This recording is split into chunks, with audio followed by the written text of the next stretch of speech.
to the computer. Well, welcome, ladies and gentlemen. We have the fourth in our series of human potential, how to cope with these tumultuous times and see them as opportunity rather than something that's taking us down. To open the show today, we've got a wonderful guest. I'd like to introduce who's brought the guest to the show, Marcus Dunlop. Marcus, would you please take it over and introduce our guest? Well, thank you. I appreciate it. I'm always honored to be a part of these types of offerings and presentations. And our guest today, her name is Crissina Johnson. Crissina Johnson is an author, a motivational speaker, a trainer, a mother, and a grandmother, and is making a measurable difference in the quality of people's lives around the world. And she's also done a lot of evangelizing and so forth, and has even spiritual power. We got a chance to meet not too terribly long ago, as I saw her MC and host an event in Nevada earlier this year. And she did a phenomenal job, just incredible. I was really amazed at how just kind of almost impromptu was able to command the room, command the attention, get order, and have things flow in the way they needed to flow. So I felt like it was an honor to meet someone of this caliber, and got a chance to spend some time talking and learning. And we had an unusual encounter, how we wound up connecting on another level. And so it's an honor for me to introduce our guest. And so could you, Ms. Johnson, say hello to everybody and tell us a little bit about yourself, please? Well, thank you so much, Marcus. Thank you so much for that. My name is Crissina Johnson, and as you mentioned, I am an author and a grandmother and a mother and entrepreneur, community leader, and the like. And it's just really an honor to be here and to participate in the conversation today, and am trusting that there is something that I'm able to share or could contribute that will be helpful and useful for those who hear this podcast. Thank you for the invitation. Sure, no problem. I would like to start off and see, with your experience and the number of years you've been in the various capacities, how would you maybe share with our audience what you feel some of the biggest keys to success have been for you that might be of value to others that are listening? Well, absolutely, absolutely. The number one thing that comes to my mind is that we do not have control over how we start, but we absolutely have full control over how we finish. And what I have found in my experience, that often individuals will write themselves off or disqualify themselves based on their circumstances, based on what's going on externally, based on what's going on in their family, their community, their household, whatever the case might be. And one of the things that I found to be extremely beneficial for other individuals, as they begin to understand that they can take control over those situations. Situations do not have the authority to influence what your tomorrow or what your future will be. And so providing tools for folks to adjust their perspective and to lay hold to what they do have. I found that we each have something. We have building materials. If we could just adjust our focus from what we don't have, or focusing on the negative, and focusing on those abilities, those talents, whatever, those resources that we do have, and then build from there. Wow, that's excellent. Thank you for sharing that. That's an interesting perspective, and I can see where that could be of great value to others. I think it's kind of interesting if you look at things metaphysically or spiritually, or even at the natural. How would you describe the intricacies and uniquenesses of how you and I met and what's happened since then? Take it away. So the intricacies of how you and I met, I've described it to you a couple of times, that it just seems like divine intervention. There just comes a point where something transpires and you know that it's otherworldly, whatever that is, as you said, either metaphysical or spiritual, whatever the case might be. But just our meeting was initiated by me losing my keys. Just something that simple. I lost my keys and it just did not make any sense. I have a large bundle of keys and they vanished. My keys vanished, and it took me maybe an hour and a half or two of looking for them, retracing my steps, going down to my car, just rationalizing, attempting to be really cerebral about the whole thing. It has to make sense. This makes no sense. Let me try to find out where my keys are. And there was a young lady that I'd been working with earlier in the day, moderating the meeting we were in, and she kept suggesting that you need to charge your phone. So why don't you come on upstairs? I think Marcus might have a charger that you can use for your cell phone. And I fought that leg, tooth, and limb. Being independent, strong-willed, focused. So I piddled around to no avail for a little while longer, and then waved my white flag of surrender and went on and followed her. And I think Dave knows RV, our Belly Aware. Okay. I think he knows RV, I believe, Dave. So thank you. Okay. Just absolutely defeated. I literally in that moment felt defeated because I couldn't figure it out on my own. And that is typically how I handle things. But I'm so grateful. I'm so grateful that the universe, that God had other plans, because I did meet you and you were gracious enough, and thank you again, to allow me to use your charger, get up and running, and another series of events. I was able to find my keys, but it gave us an opportunity to actually meet.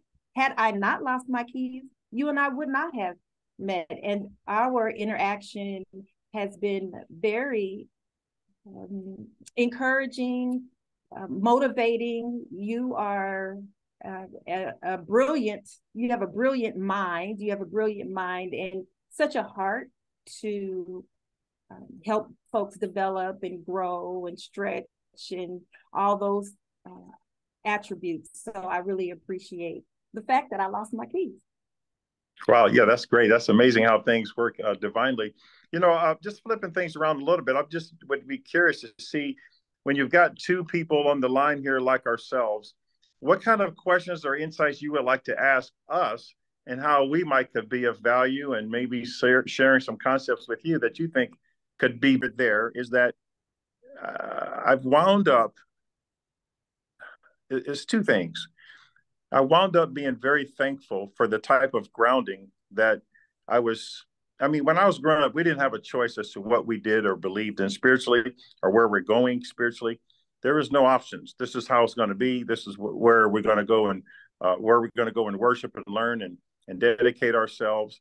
And I'm just thankful that I didn't have a choice, and that I was definitely moved in the direction of, this is who your anchor and what your anchor is, so that whenever you're going through anything in life, this is where you can go and be able to talk and share and open and become vulnerable, to seek wisdom and guidance and help you endure challenges. So therefore, whenever I had some rather unfathomable obstacles and challenges I had to deal with, I learned how to pray. I learned how to fast. I learned how to tap into a spiritual connection that's unwavering, non-movable, unshakable. And that helped me get through significant challenges. Then I also learned that whatever happens to us that are traumatic typically can work out for our good. And I felt like I had a rather tumultuous, super, super challenging upbringing with my mother, since I was a spitting image of my father. They got divorced when I was 7. So I caught a lot of grief to the 10th power. And now, having gone through those types of challenges throughout the years, I often call my sister, even recently, and all through the years, I've said to my sister, and even even when my mother was alive, she died a couple years ago, and I've even talked to my mom all the way through adulthood. Mom, I'm thankful for the extreme challenges. I use another word, starts with the H, but I'll say on this Zoom presentation, I'm extremely thankful for the severe challenges you took me through. because I don't know if I've been able to handle what the world has dealt had I not gone through what you took me through. But because of what you took me through, I'm really not that fazed by what I'm going through right now because of what she took me through. And now that she's passed a couple years ago, I called my sister. I said, Michelle, let me tell you, girl, I told you before, I'm very thankful for what my mother, our mother, took me through in particular, because I'm not sure I would be able to endure some of the blows and the shocks and the devastations that I've had to endure. But it's not quite as bad because of, in comparison to what I had to endure with her. So those horrible challenges in life help me be able to handle what I've had to handle in these last, 40 plus years. David, give your perspective. I'd like to hear your thoughts on this question. That's a powerful question, young lady. I'm going to get you for that one. Oh, my gosh. David, take it away. You're muted, David. Thank you. I've been deeply studying, this won't sound like it fits in, so give me a moment to walk through it. Artificial intelligence, how it works, how neural networks operate. I'm certainly no expert in the area, but as I grasp at understanding that, I realize that an operating system only gives results based on the rules that you write into it. So I thought, how am I just like that? How have I grown to believe certain things to be true by age 7? The Jesuits say, give me a child to age 7, and I'll show you the man or the woman. So we have built into us things that we believe to be the only truth that operate at a subconscious level. We're not even aware that it's running. And when you see the conflict we have with people polarizing, politicians understand that the most driving emotion of a human being is fear. And so if you know fear is the most driving emotion, and they're trying to distract you from what they don't want you to look at, they being the politicians, they'll give you someone to blame for the problems that you're having. And I think we can all admit that any kind of blaming, any kind of prejudice, any kind of deflecting from believing it's you to believing it's someone else, and if they could be destroyed or their way of thinking could be stopped, that everything would be okay. Now, I don't believe that's true. I believe that thinking that way is true. I believe that fear is a driver that causes people to do unreasonable things. Now it's come to my attention that the things that irritate me in others are deficiencies I have within myself. So the question I've started asking when someone behaves in a way that I find unacceptable, irritating, reprehensible, whatever I would choose for it, I'm now saying, when am I like that? How am I not aware that other people are thinking that same thing about me because I'm so enclosed in myself? And what's happened is it's opened up a different perspective. So now when someone does something that causes an emotional trigger built into me when I was a child, yes, the very next thing I do is say, pause. Pause. Don't respond while you're in that state of mind. When you're preparing for battle, your body fills up with chemicals. It causes you to want to react. I like to pause and wait to react, think about it before I react, and maybe even table it until we take it up another time. Now, in the book that you just finished, or more correctly, have finished, how does that book tie together with the book you're preparing to release? How are those journeys in your understanding of the kind of thing that I'm discussing?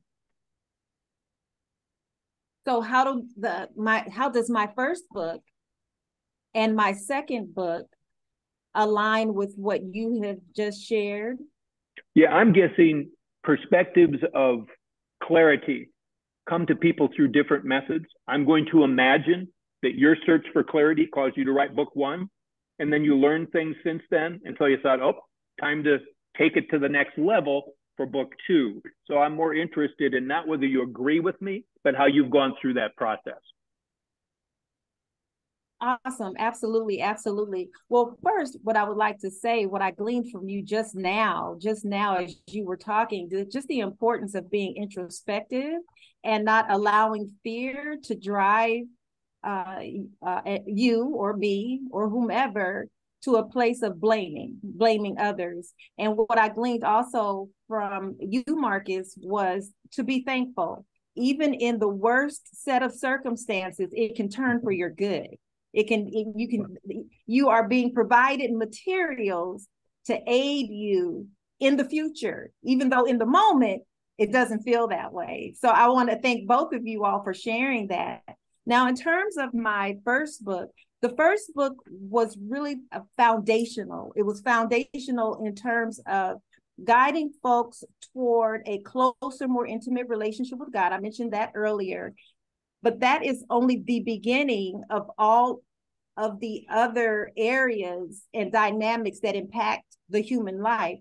So with this being the foundation, approaching God, opening yourself up to an elevated reality, an understanding that you were created for purpose, that you were divinely framed, that God desires to commune with you in a more real and significant way, led, and the natural progression of things is that it would lead to more practical application, if I can say it that way.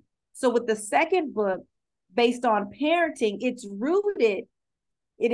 squarely rooted in first having a close and intimate relationship with God and being led by his spirit, that inner voice, his word, whatever the case might be, so that you can be effective in parenting, so that you can be effective as a parent personally, and then also effective in empowering your children to also be purpose-driven, motivated, focused, and enjoy their own personal relationship with God as well. So that's how the two jive, they dovetail with one another, with the first book being really foundational. It's dealing with the heart, mind, soul, spirit of the individual, joining that to their relationship with God, and then from there being able to apply what the fruit is and the outgrowth is to their day-to-day lives in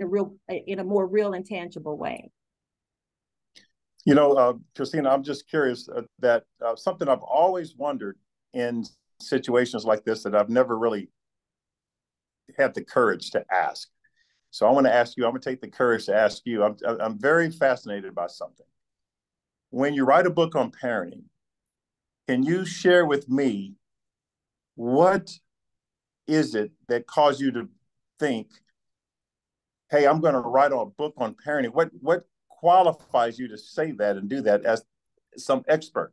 I'm so fascinated. I've always wanted to know what in the world. I saw a lady, her name is Barbara DeAngelis, and Barbara DeAngelis did audio tapes, VHS tapes, when we had VHS tapes, and it was a whole series of teachings on marriage.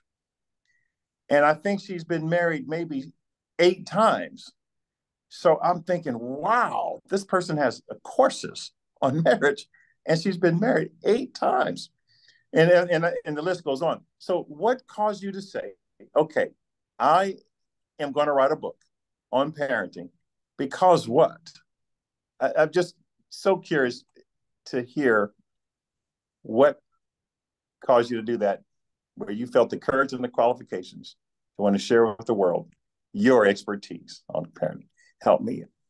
Well, absolutely. That's an awesome question. Well, I have parented for 40 years. And as I shared earlier, in the beginning stages, and it is often said that the perfect parenting manual has not been written. When individuals become parents, they're feeling their way through, they're hoping, praying, wishing. And this was indeed the case with me. I was like any other parent. I was a very young parent.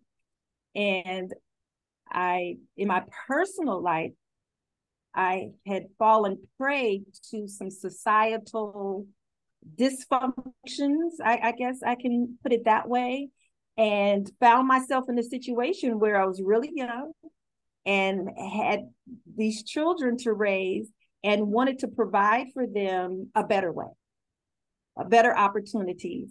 And for me, that started with educating them and also giving them a heads up on the various potholes, the various snares and entrapments that they would encounter along the way. But it started with them understanding that they were fearfully and wondrously made, that God had a unique purpose for their lives, and truly instilling in them what I felt had not been instilled in me. Had it been, my journey might have been a little different.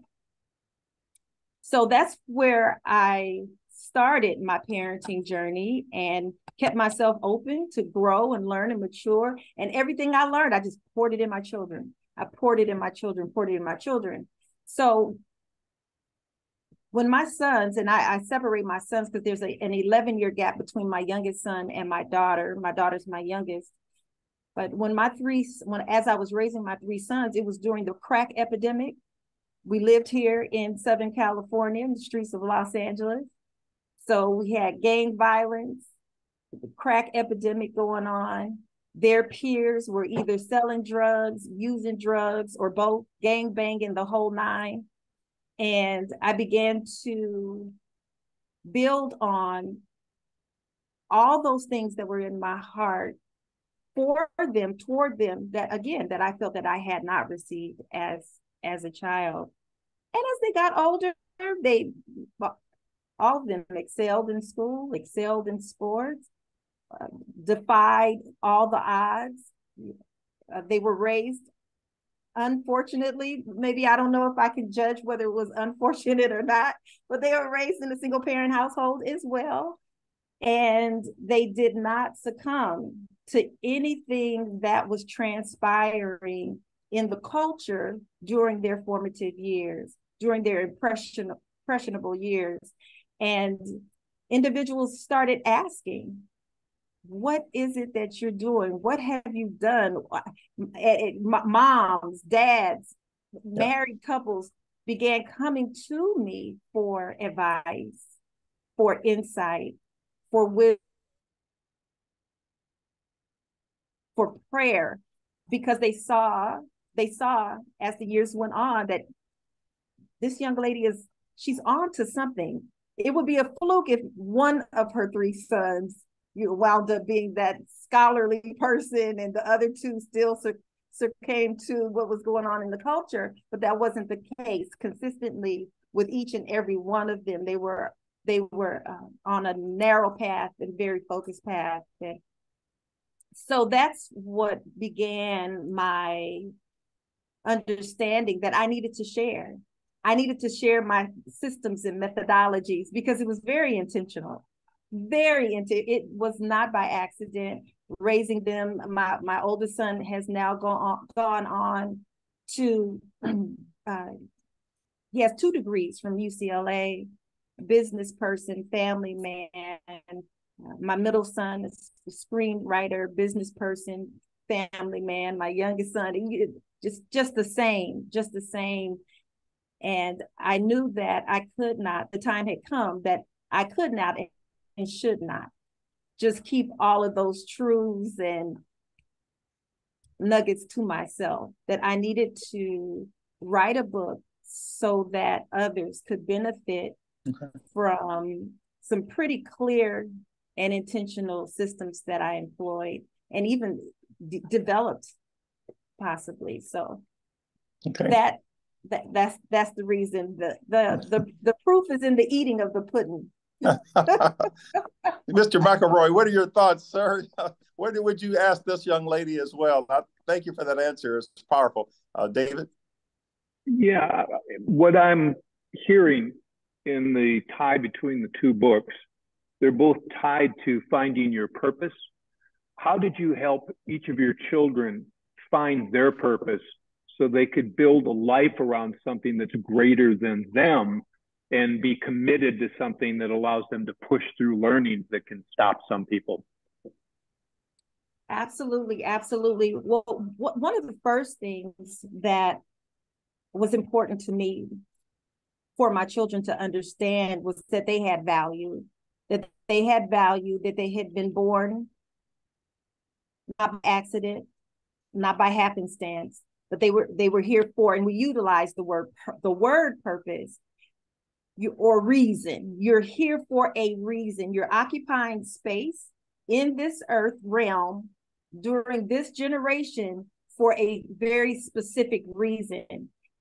And then from that point, some of the information regarding each of my children individually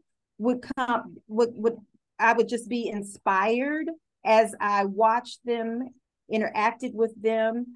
Much of it was me following their lead and seeing which things they were interested in or they had a proficiency for, and building on that and speaking life. Words are so powerful. Words are extremely powerful. We say it all the time, but even doubly so for a parent to a child. And that is something that I recognized early on. So if there was an interest that one of my children had, for example, this just comes to mind, my middle son, he'll be 39 next week. When he was 6 years old, he wrote a song. He came home, he says, and it's in his little handwriting, said, "Mom, I've written a song and I made the biggest deal about that song."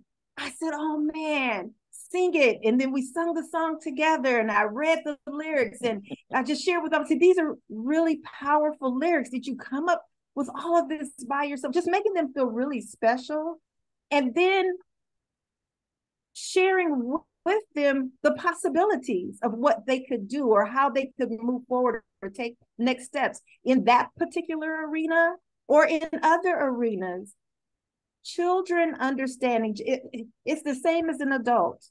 If they understand that there is something good, something valuable, something needed, something worthy within them, and then you couple that with praise and excitement, genuine praise and excitement, and build on it, those early days begin to turn into a season and a time in their lives where they begin to take ownership themselves. So they're less dependent as time goes on. They're less dependent on my words. My words would give the initial push in that direction. But what I experienced, David, is that as the course of time would go on, they began to gravitate to what was already in them, and what I just nurtured a little. I nurtured it, poured a little water, put in some sunshine in there, and those seeds began to grow. And now they are independent. They are not easily moved, swayed, or persuaded by anything or anyone externally. They're very committed to their belief in themselves and the fulfillment of what they believe their purpose is in this earth. So it starts with having a vision for your children. I knew what I did not want them to become. That was all around us. But in order for them to become fully who they were designed to be, it took some insight on my behalf, a lot of praise, a lot of encouragement, a lot of tough love too. I don't want this to be I don't want this to be out of balance. There was tough love as well.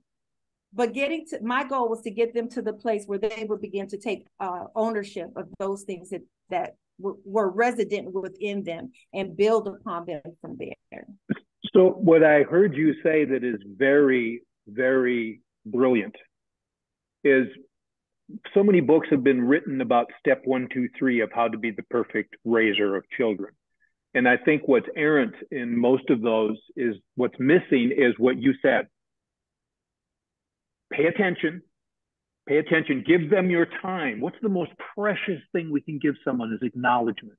So you give them your time. And then what happened for you, you said, divine inspiration, please. So your children taught you how to teach them because you first let them feel loved. And when they felt loved, then they said, here's what I need from you. And it doesn't mean you don't set boundaries, right? You had values. Right. You instilled your values in those children. And they said, teach me, Mom. Maybe they didn't say those words, but here's what I need from you. But first and foremost, here's what's missing in most families with most children. You don't take time to spend with your children. You expect the school to do it or someone else to do it, or you put them in front of the TV. And if they're watching TV, who's educating them? What they're watching on TV, right? Exactly. So that is brilliant. I take my hat off to you. I bow down to your greatness. That is an inspiration that I would share with anybody. This woman wrote a book after raising some kids. She said, well, they'll tell you how to raise them. You need to give them some values, but they'll tell you how to raise them if you love them and pay attention to them. I applaud you. Well, thank you so much. You said that really well. Thank you. You know, backing up what David just said, oh boy, that's a little bit of a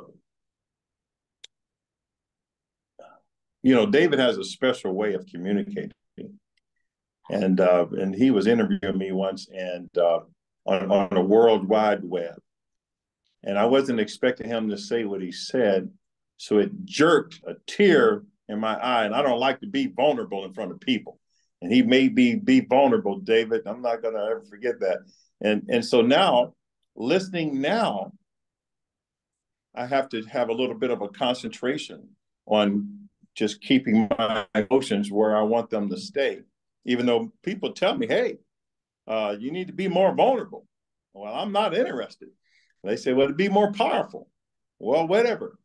So here we go again.